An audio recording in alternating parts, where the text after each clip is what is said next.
গাজায় শান্তি ফেরাতে চুক্তি সই করলেন ডোনাল্ড ট্রাম্প সহ বিশ্বের বিভিন্ন নেতারা। মিশরের এই সম্মেলনে অংশ নেন জর্ডানের বাদশাহ দ্বিতীয় আবদুল্লাহ। সম্মেলনে যাওয়ার পূর্বে তিনি জানান, ফিলিস্তিনি রাষ্ট্র গঠন ছাড়া মধ্যপ্রাচ্যের অস্তিত্ব সম্ভব না। বিবিসিকে দেওয়া এক সাক্ষাৎকারে তিনি এমন মন্তব্য করেন। ফিলিস্তিনের শান্তি প্রতিষ্ঠা নিয়ে সাক্ষাৎকারে বাদশাহ আবদুল্লাহ বলেন, ফিলিস্তিনকে রাষ্ট্র হিসেবে গঠন না করা হলে ইসরায়েল ও ফিলিস্তিনের নাগরিকদের ভবিষ্যতের জন্য এটি ক্ষতিকর। একই সঙ্গে ধ্বংস হয়ে যাবে মধ্যপ্রাচ্য। দ্বিরাষ্ট্রীয় সমাধানের পক্ষে বরাবরই বাদশাহ আবদুল্লাহ কথা বলেছেন।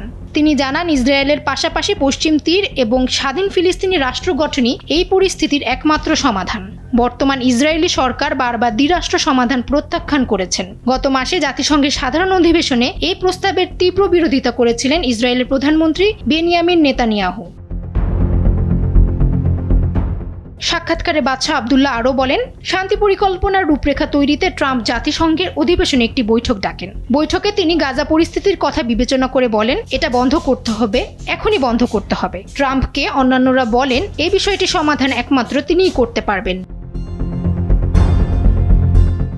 নেতানিয়াহুকে নিয়ে আবদুল্লাহ জানান, তাকে বিশ্বাস করা সম্ভব না। তবে তিনি বিশ্বাস করেন যে এমন কিছু ইসরায়েলি আছেন যাদের সাথে আরব নেতারা শান্তি প্রতিষ্ঠার জন্য কাজ করতে পারেন। জীবদ্দশায় ফিলিস্তিনি রাষ্ট্রসহ একটি চূড়ান্ত শান্তি চুক্তি দেখতে পাবেন, এটি বিশ্বাস করেন কিনা এমন প্রশ্নের উত্তরে তিনি বলেন, ফিলিস্তিনে শান্তি প্রতিষ্ঠা করাই একমাত্র সমাধান। অনেক সময় পার হয়ে গেছে, ফিলিস্তিনে শান্তি আনা ছাড়া আর কোনো উপায় নেই।